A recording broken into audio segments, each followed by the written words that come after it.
এই যে আজকের যে প্রতিবাদ বা আজকে যে আপনাদের সামনে কথা বলা, এটা শুধু আমি একজন প্রার্থী হিসেবে যে আমার সাথে অন্যায় হয়েছে এই জন্য না।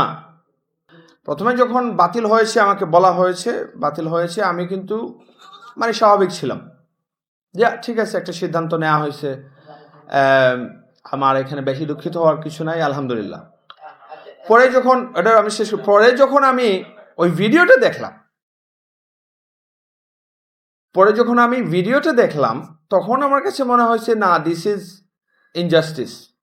তখন আসলে আমি চিন্তা করছি যে না, একজন রাজনীতিবিদ এটা তো হতে পারে না যে আপনি আমার ক্ষেত্রে আপনি এক্সপেক্ট করেন আমি হোম অফিস থেকে জোর করে উইকেন্ড আমি খুলে নিয়ে আসবো। আবার বিএনপি প্রার্থীর ক্ষেত্রে আপনি নিজে থেকে বলেন হোম অফিস বন্ধ, আজকে লাস্ট ডেট।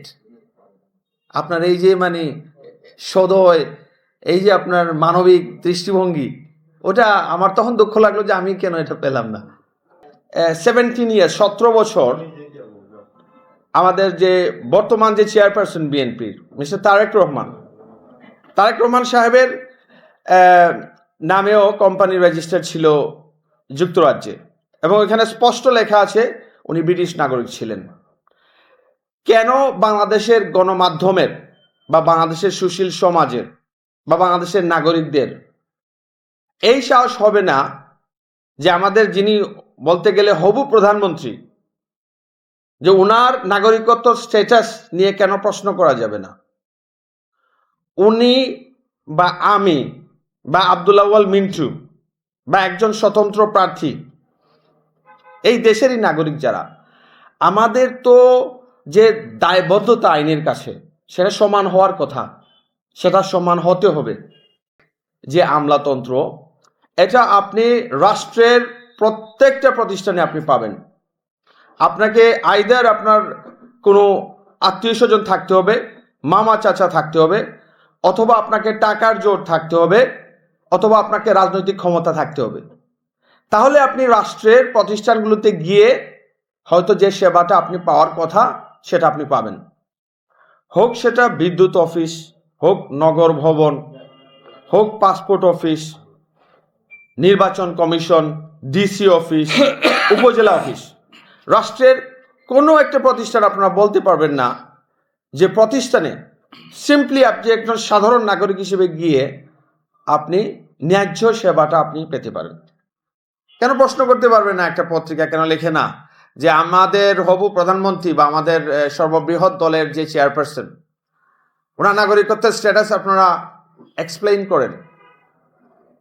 এখানে একটা ডকুমেন্ট ভেসে বেড়াচ্ছে অনলাইনে। এই প্রশ্নটা থাকলো আপনাদের প্রতি। না হয় দেখবেন যে এটা এই সমাজে সমতা হবে না। শেষ একটা ছোট গল্প বলি, যেটা এই সিলেটেই। তফসিল ঘোষণার পর আমি যখন সিলেটে আসলাম, সিলেটে অনেক বড় একটা মিছিল হলো, আলিয়া মাদ্রাসায় একটা বড় প্রোগ্রাম হলো। প্রোগ্রামে স্পষ্টত দেখা যাচ্ছে যে প্রত্যেক অলমোস্ট 10 জন মানুষ পরে ধানের শীষ প্রতীক হাতে, স্পষ্টত আপনার আচরণবিধির লঙ্ঘন। আমি ট্রাফিক জ্যামে মোটরসাইকেল করে আসতেছি, আমি হচ্ছে রিক্সা ড্রাইভার এবং সিএনজি ড্রাইভারকে জিজ্ঞেস করলাম যে এটা কার মিছিল, আপনার মানে এই জ্যাম কত সময় থেকে লেগেছে? রাষ্ট্রের একজন অত্যন্ত গুরুত্বপূর্ণ ব্যক্তি, তিনি রাষ্ট্রের অত্যন্ত গুরুত্বপূর্ণ ব্যক্তি, উনি যদি বলেন উঠে ওনার মা যখন খুবই অসুস্থ, তখন উনি আসতে পারবেন না। পরে কিভাবে উনি আসতে পারলেন? কন্ডিশনটা কি চেঞ্জ হয়েছে?